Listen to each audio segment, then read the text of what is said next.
2 de abril del 2013 entró en vigor una nueva ley de amparo en México. Pero el amparo no es nuevo en nuestro país.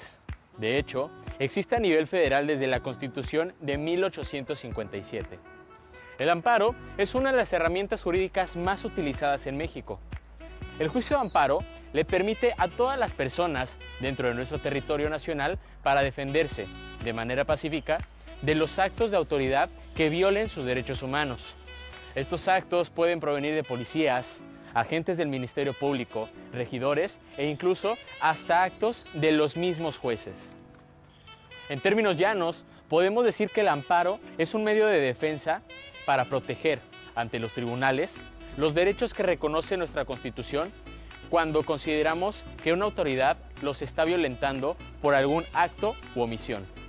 Por otro lado, el juicio de amparo también puede promoverse para combatir normas de carácter general que contravengan lo dispuesto por la propia Constitución. Este juicio atiende directamente lo dispuesto por diversos instrumentos internacionales en materia de derechos humanos. Por ejemplo, la Declaración Universal de Derechos Humanos establece en su artículo 8 que toda persona tiene derecho a un recurso efectivo ante los tribunales nacionales competentes que lo ampare contra actos que violen sus derechos fundamentales reconocidos por la propia Constitución o por la ley. Asimismo, la Declaración Americana de Derechos y Deberes del Hombre dispone en su fracción octava que toda persona puede ocurrir a los tribunales para hacer valer sus derechos. Asimismo, debe de disponer de un procedimiento sencillo y breve por el cual la justicia lo ampare contra actos de autoridad que violen en perjuicio suyo algún derecho humano consagrado constitucionalmente. Desde la reforma en materia de derechos humanos a la Constitución realizada en el año 2011, se amplían los derechos de las personas que se encuentran en México. Siendo la Constitución la ley suprema de nuestro país, todas las leyes y normas generales deben ser acordes a ella, ya que en ella se establecen los principios de convivencia y organización de toda nuestra sociedad. Es así que al entrar en vigor la reforma constitucional, se debió de adaptar la antigua ley de amparo para guardar esa armonía con la Constitución. Como todo texto, la Constitución también está integrada por capítulos. El primer capítulo se denominaba anteriormente Garantías Individuales. Actualmente, con la reforma en materia de derechos humanos de 2011, no solo se cambió su nombre al capítulo, sino también se modificó su contenido. Este cambio es muy importante, ya que significa que el Estado modificó su postura respecto a los derechos humanos. Y con ello, se establece que el Estado no solo otorga las garantías individuales, sino que reconoce los derechos de todas las personas que tenemos por el simple hecho de ser personas, y establece diversos mecanismos para garantizarlos, como lo es el juicio de amparo. Así, esta reforma confirma el compromiso con la dignidad de los seres humanos como piedra angular de nuestro sistema de gobierno y de convivencia. Esto es, en esencia, lo que los derechos humanos significan, que el aspecto central de la vida en sociedad es el respeto a la dignidad humana mediante el goce, protección y garantía de las libertades y derechos fundamentales de todos y todas nosotras. Básicamente, el juicio de amparo protege contra todo tipo de actos de autoridad, sea estatal, sea federal o sea municipal, del Poder Ejecutivo, del Poder Legislativo o incluso del Poder Judicial. Así, estos actos incluirían tales como la clausura de un establecimiento, la expropiación de un terreno, la decisión de negar un permiso de construcción, como las decisiones de los tribunales y las normas generales. Las leyes, los tratados internacionales, los reglamentos, los bandos municipales, entre otros, son ejemplos de normas generales. Desde sus orígenes, el juicio de amparo solamente nos protegía de actos realizados por autoridades. Sin embargo, uno de los nuevos elementos de la actual ley de amparo es que ahora también nos protege contra omisiones de la autoridad. Omisiones puede definirse como una abstención de hacer, o más específico y en términos jurídicos, la abstención de un deber legal. Si la autoridad está obligada a hacer algo y no lo hace, está incurriendo en una omisión. Un ejemplo de omisión podría ser el hecho de que una autoridad no responda una vez que un ciudadano haya ejercido su derecho de petición dispuesto por el artículo 8 de la Constitución. Dicho artículo dispone que todas las personas debemos de hacer peticiones a las autoridades por escrito, de manera pacífica y respetuosa, y obtener una respuesta también por escrito y en breve término. Básicamente, la omisión de las autoridades de responder ante el derecho de petición es compatible a partir del juicio de amparo. Ahora, Ya adelantamos, además de protegernos contra estos actos de autoridad, el amparo también nos protege contra ciertos actos de particulares en ciertos casos. Pero, ¿qué se requiere? Primero, que el acto que haya realizado el particular haya sido comparable a las de una autoridad. Segundo, que estas autoridades, o más bien estas funciones, estén incorporadas en una norma general. Y por último, que los actos o funciones afecten legalmente a una persona en forma unilateral y obligatoria. Hasta ahora hemos visto aspectos generales acerca de la nueva ley de amparo y acerca del juicio de amparo.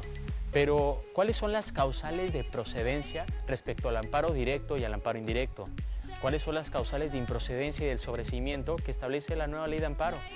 A continuación, les vamos a exponer todos estos temas a detalle, basándonos precisamente en la ley de amparo en vigor, para que quede de manera clara todos estos aspectos y podamos abordar los temas que concierne este video. A continuación, vamos a ello. Para abordar los aspectos de procedencia del juicio de amparo directo e indirecto, es necesario tener presente los principios constitucionales del juicio de amparo. Al respecto, el artículo 103 de nuestra Carta Magna dispone que los tribunales de la Federación resolverán toda controversia que se suscite por leyes o actos de la autoridad que violen derechos fundamentales, por leyes o actos de la autoridad federal que vulneren o restrinjan la soberanía de los estados o la esfera de competencia del Distrito Federal, y por leyes o actos de las autoridades de los estados o del Distrito Federal que invadan la esfera de competencia de la autoridad federal. Por su parte, el artículo 107 de la Constitución señala ciertos aspectos de procedencia e improcedencia, tanto del juicio de amparo directo e indirecto, así como ciertos principios reguladores del juicio de amparo. A manera de síntesis, se van a enlistar los 7 principios constitucionales que se pueden advertir del artículo 107 de la Carta Magna. El primero es el principio de instancia agraviada. El segundo, el principio de existencia de agravio personal y directo. Tenemos también el principio de definitividad, el de prosecución judicial, el de relatividad de las sentencias, el de estricto derecho y finalmente el principio de suplencia de la queja cuando proceda en los casos que establece la ley. El artículo 107 de la Ley de Amparo en vigor señala diferentes supuestos en los que el juicio de amparo indirecto es procedente. Para iniciar este apartado, atenderemos lo dispuesto por la fracción 1 de ese artículo, el cual señala que será procedente el juicio de amparo cuando se promueva en contra de normas generales que por su sola entrada en vigor o con motivo del primer acto de aplicación causen perjuicio al quejoso. A las primeras se les conoce como normas autoaplicativas y a las segundas como heteroaplicativas. Para efectos de la Ley de Amparo en vigor, se entienden por normas generales los tratados internacionales, las leyes federales, las constituciones de los estados, las leyes de los estados, los reglamentos federales, los reglamentos locales, los decretos, acuerdos y todo tipo de resolución de observancia general. En consecuencia, si alguna norma de carácter general transgrede la esfera jurídica de una persona y con ello se ven vulnerados sus derechos fundamentales, ya sea por su primer acto de aplicación o por su simple entrada en vigor, puede ocurrir ante los tribunales federales para solicitar el amparo y la protección de la justicia de la Unión.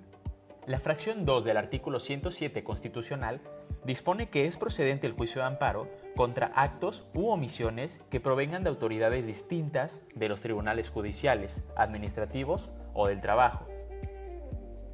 Para identificar en qué caso será procedente el amparo contra este supuesto, primordialmente se deberá identificar a la autoridad que emita el acto reclamado. Esto es, que no provengan de tribunales, puesto que debe advertirse que deben de ser distintos a estos órganos, cuya finalidad que les ha dotado el Estado es la de dirimir controversias o conflictos. Se aprecia que la naturaleza formal de las autoridades de donde proviene el acto se refiere a las autoridades meramente administrativas, aquellas que no funcionan como tribunales judiciales, administrativos o del trabajo, y que dada su naturaleza forman parte del Poder Ejecutivo Federal, el Ejecutivo Local y de los municipios de la Federación. Es dable enfatizar que el juicio de amparo será impugnable contra actos u omisiones de las autoridades propiamente administrativas que no tienen a su cargo la función jurisdiccional, ni formal ni materialmente.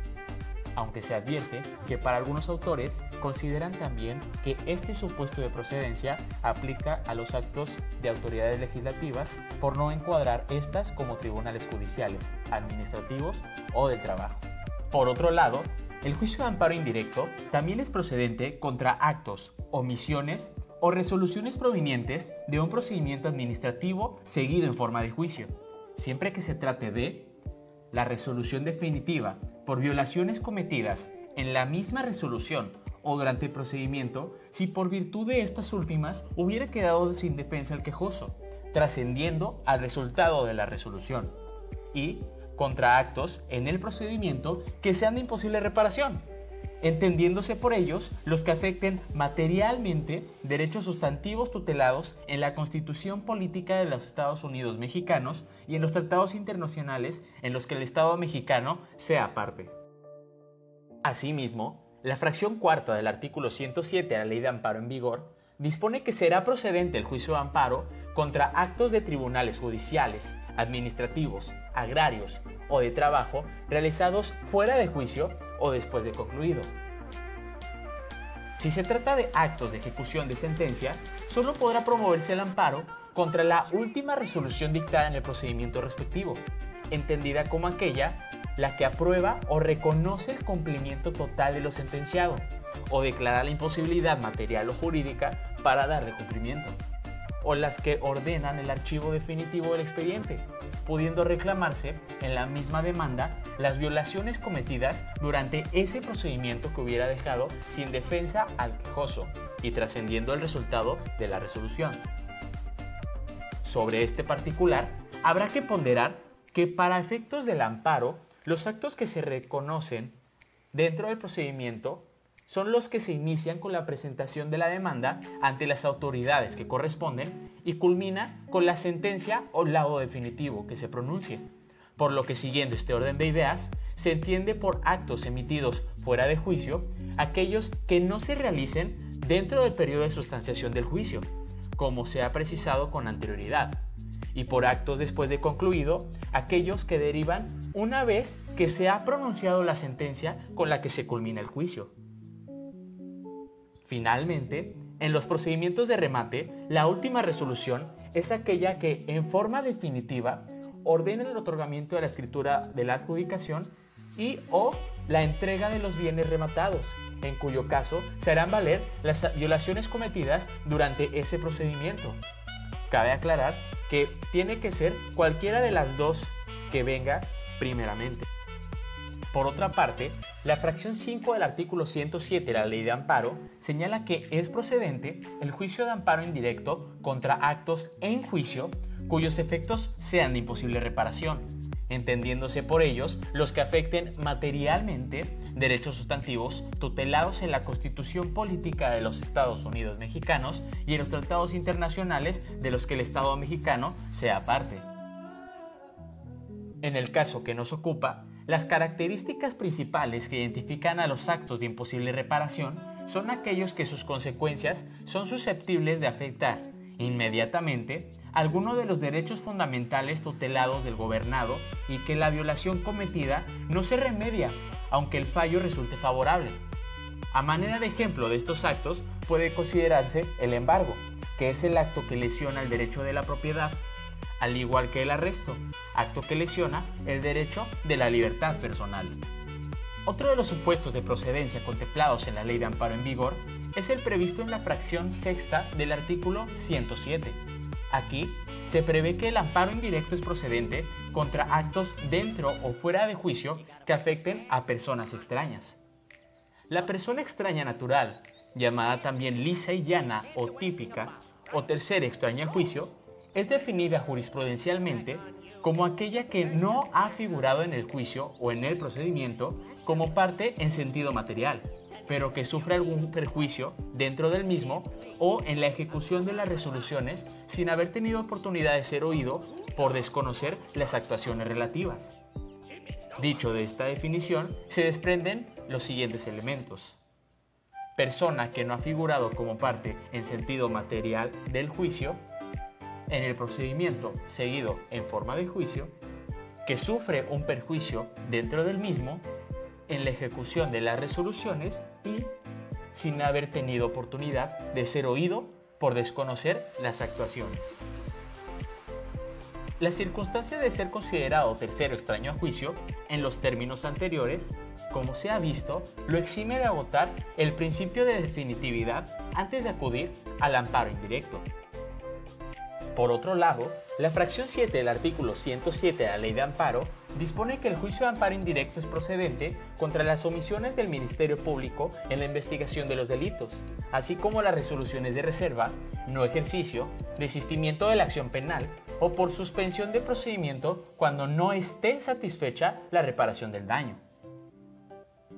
De igual forma, la fracción 8 del mismo artículo señala que el juicio de amparo es procedente contra actos de autoridad que determinen inhibir o declinar la competencia o el conocimiento de un asunto. Finalmente, la fracción 9 del artículo 107 de la Constitución establece que el juicio de amparo será procedente contra normas generales, actos u omisiones de la Comisión Federal de Competencia Económica y del Instituto Federal de Telecomunicaciones. Para finalizar este primer apartado, tenemos que abordar el contenido del artículo 108 de la Ley de Amparo en vigor.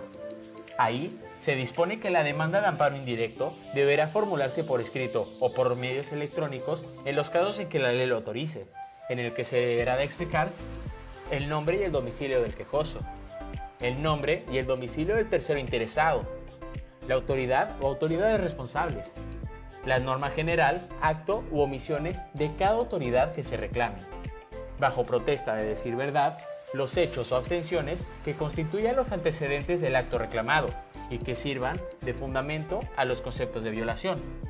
Los preceptos que, conforme al artículo 1 de la Ley de Amparo en vigor, contengan los derechos humanos y las garantías cuya violación se reclame. Y por último, los conceptos de violación. No obstante, el artículo 109 de la Ley de Amparo señala que, cuando se promueve el amparo en los términos del artículo 15 de la misma ley, bastará que se tramite la demanda en la que se exprese el acto reclamado, la autoridad que lo hubiera ordenado, si fuera posible, la autoridad que ejecute o tratase de ejecutar el acto y, en su caso, el lugar en que se encuentra el quejoso. Hasta este momento, hemos abordado los aspectos de procedencia del juicio de amparo indirecto. Sin embargo, quédense un poco más. A continuación, nuestra compañera Virgen Pisté hablará acerca de los supuestos de procedencia del juicio de amparo directo. Ahora hablaremos de la procedencia del amparo directo. Según lo dispuesto por el artículo 170 de la Ley de Amparo en vigor, el juicio de amparo directo es procedente cuando se promueve contra sentencias definitivas, laudos y resoluciones que pongan fin al juicio, dictadas por tribunales judiciales, administrativos, agrarios o del trabajo, ya sea que la violación se cometa en ellos o cometida durante el procedimiento afecte a las defensas del quejoso o trascendiendo al resultado del fallo. Para tales efectos, se deberá entender por sentencias definitivas o laudos las que decidan el juicio en lo principal, por resoluciones que pongan fin al juicio las que sin decidirlo en lo principal lo den por concluido, y en materia penal las sentencias condenatorias, absolutorias y de sobreseimiento podrán ser impugnadas por la víctima u ofendido del delito. Para la procedencia del juicio deberán entenderse el principio de definitividad previamente explicado.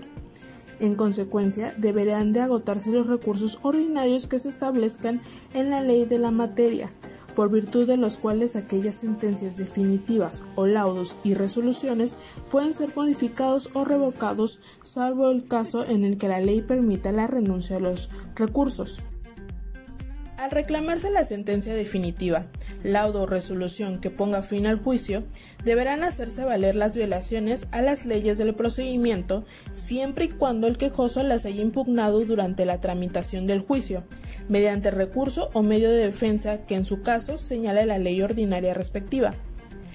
Este requisito no será exigible en amparos contra actos que afecten derechos de menores o incapaces, el estado civil o el orden de estabilidad de la familia, ejidatarios, comuneros, trabajadores, núcleos de población ejidal o comunal, o quienes por sus condiciones de pobreza o marginación se encuentren en clara desventaja social para emprender un juicio, ni en los de naturaleza penal promovidos por el inculpado.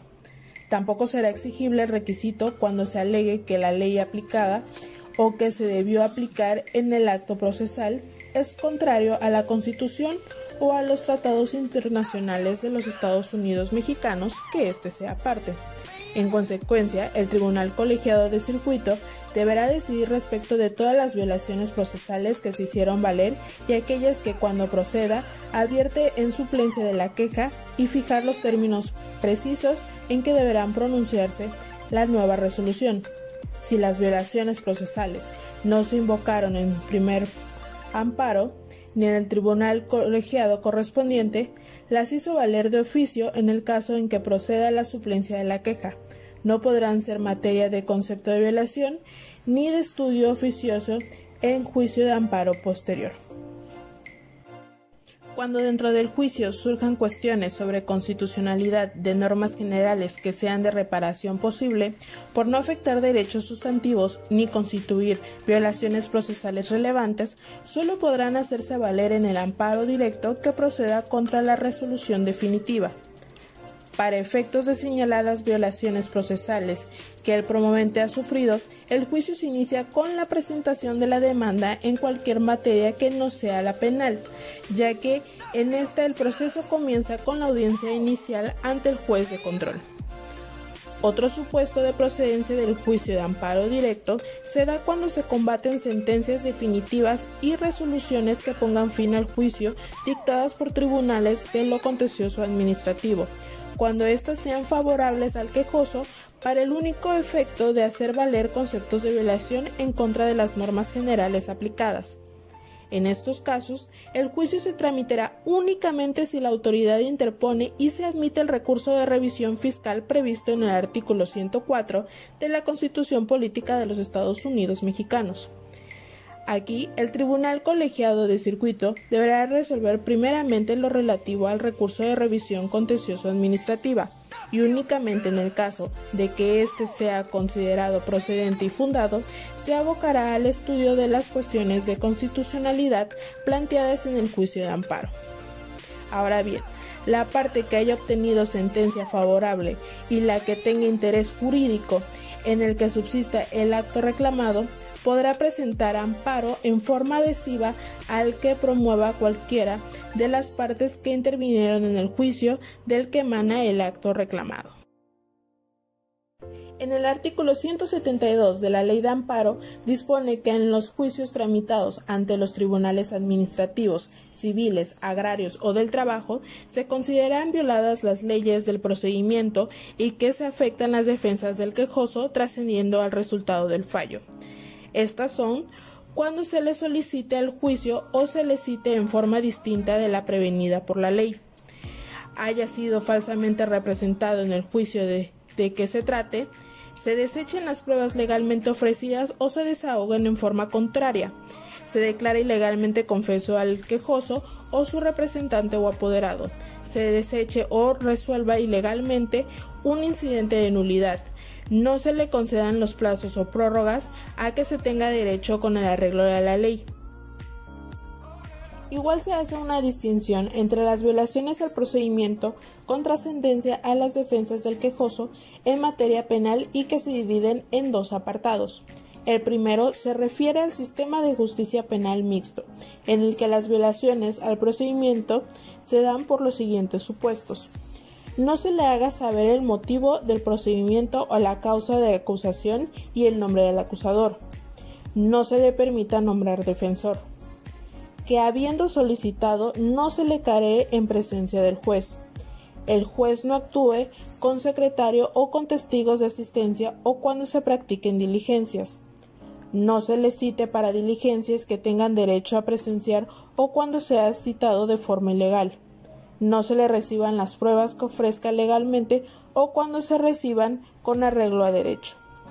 se le desechen los recursos que tuviere conforme a la ley respecto de las providencias que afecten partes sustanciales del procedimiento y produzcan indefensión de acuerdo con las demás fracciones de este mismo artículo. No se les suministren los datos que necesiten para defensa, se les celebre la audiencia de derechos sin asistencia del agente del Ministerio Público o quien corresponda formular la requisitoria. Por otra parte, en el segundo apartado se refiere al sistema de justicia penal acusatorio y oral, donde existirán violaciones al procedimiento cuando se desarrolle cualquier audiencia sin la presencia del órgano jurisdiccional, la oportunidad para sostener la acusación o la defensa no se realice en igualdad de condiciones, que el órgano jurisdiccional reciba a una de las partes para tratar el asunto sujeto a proceso sin la presencia de la otra, salvo sus excepciones, que el imputado no sea informado de los hechos que se le imputan y los derechos que le asisten, que no se le haga saber o se le niegue al imputado extranjero el derecho a recibir asistencia consular de las embajadas o consulados del país correspondiente, que no se le facilite al imputado todos los datos que solicite para su defensa y que consten en el procedimiento o se restrinja al imputado y a la defensa el acceso a los registros de investigación. En caso de que el imputado no hable o entienda suficientemente el idioma español, o sea sordo o mudo y no se le proporcione la asistencia de un intérprete, o que tratándose de personas indígenas no se le proporcione un intérprete que tenga conocimiento de su lengua y cultura.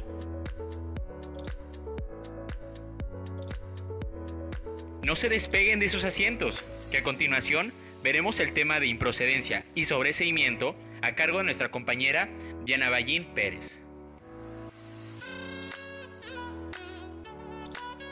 En este último apartado veremos lo correspondiente a las causales de improcedencia y sobreseimiento del juicio de amparo. La improcedencia es aquella institución jurídica procesal en la que por razones previstas en la Constitución, en la Ley de Amparo o en la jurisprudencia obligatoria se desecha la demanda o se decreta el sobreseimiento de un asunto sin resolver la controvertida planteada. El artículo 61 de la Ley de Amparo en vigor establece las causales por las cuales el juicio de amparo resulta improcedente. En primer lugar, tenemos que el juicio de amparo será improcedente cuando se promueva en contra de adiciones o reformas a la Constitución Política de los Estados Unidos Mexicanos, lo cual es completamente congruente al tener en cuenta que la Constitución es la ley fundante que dispone las reglas y los principios que deben de seguir las demás leyes. También resulta improcedente promover juicio de amparo en contra de actos de la Suprema Corte de Justicia de la Nación, toda vez que esta autoridad resulta ser la máxima impartidora de justicia de nuestro país.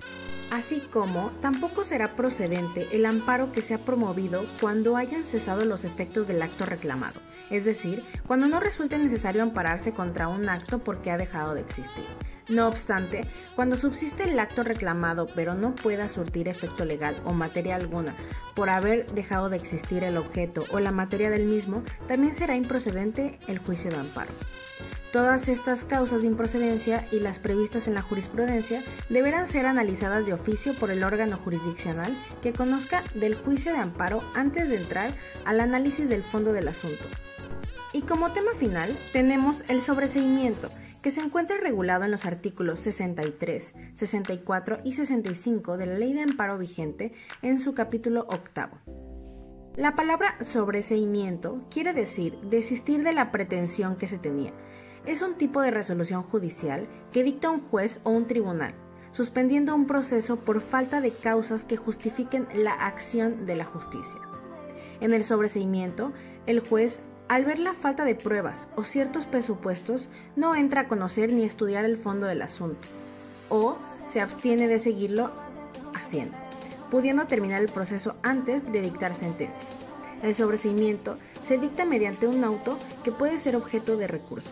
Es así que el sobreseimiento, a diferencia de la improcedencia, es una figura procesal que se presenta una vez que el juicio de amparo ha iniciado, pero con la característica que da por terminado el juicio de forma anticipada sin llegar al fondo del mismo, esto es, por sobrevenir una causal como la muerte del quejoso o bien el desistimiento de la demanda de amparo. En caso de desistimiento, se notificará personalmente al quejoso para que ratifique su escrito en un plazo de 3 días, apercibido que, de no hacerlo, se le tendrá por no desistido y se continuará el juicio. Aquí hemos explicado la relevancia de la nueva ley de amparo y los aspectos generales del juicio de amparo. Sabemos que para entenderla es necesario tener presente que la reforma de 2011 al artículo 1 de la Constitución Federal amplía nuestros derechos fundamentales al incorporar todos los derechos humanos que contienen los tratados internacionales de los que México es parte, dentro del catálogo de derechos humanos de los que gozamos en nuestro país. En resumen, el amparo es un medio de defensa que disponemos para pedirle a los tribunales federales que revisen y, en su caso, garanticen la protección de nuestros derechos humanos cuando estos se ven violentados o amenazados por actos, omisiones y normas generales de una autoridad, así como en ciertos casos por los cuales los particulares llevan a cabo actos equiparables a los de una autoridad.